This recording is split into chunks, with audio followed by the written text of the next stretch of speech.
emphasis now. I'm going to be asking Mark Finley and Mike Ryan to share with us the marvelous emphasis on what benefits can come with our supporting ministries, working closely with the world church. And I want to thank Divisions for embracing our Adventist Laymen's Services and Industries, ASI, and OCI, Outpost Centers International, and other entities that are co-laborers with us, but separate legally, and we have to be careful about the legal aspects of this as well, because we are two different entities, let's say, working together with a common mission.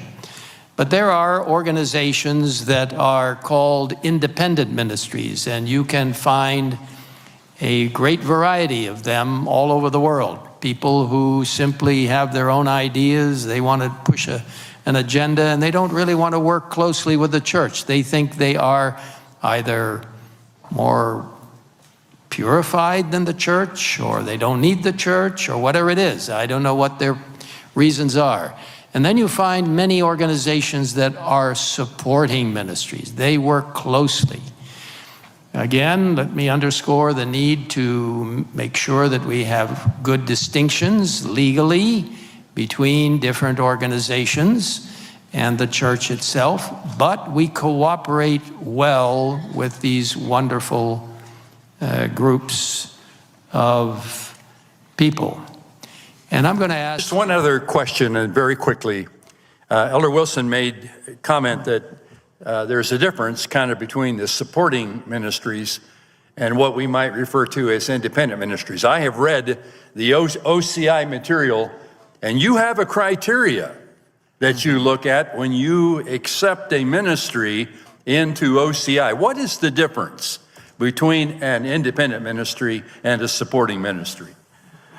First of all, as OCI accepts people into membership, we have these criteria that we look at. Their governance structure must be separate from the governance structure of the church. And their governance structure must contain and be managed by members of the Seventh-day Adventist Church who are in good standing, or regular standing, we would call it. So the governance is a foundational issue. Like has been mentioned, there are legal challenges sometimes when we have lay people working on behalf of the church, and people can get confused about that. Secondly, besides the governance structure, we require that anyone who applies for OCI membership not be accepting tithe from any Seventh-day Adventist church member. So that's a requirement of being a member of OCI. Thirdly, these ministries have to covenant to work in support of the doctrines as well as the mission of the Seventh-day Adventist Church.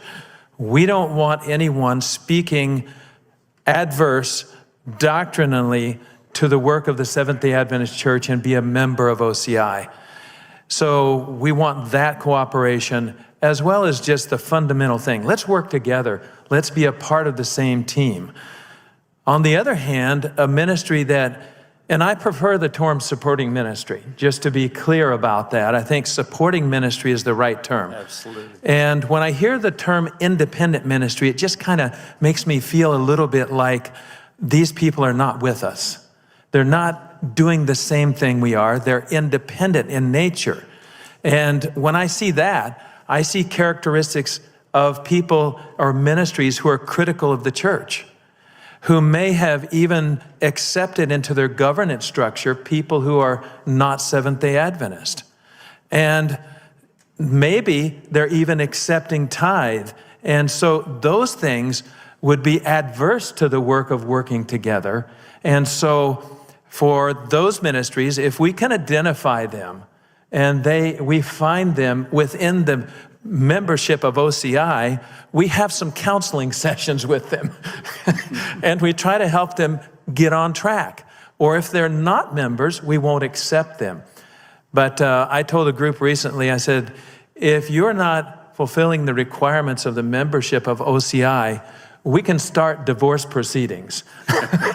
So we want our membership of OCI to be a good representation of what it means to work well with the church, to be in support of the mission of the church, and to be properly governed following best practices for ministry.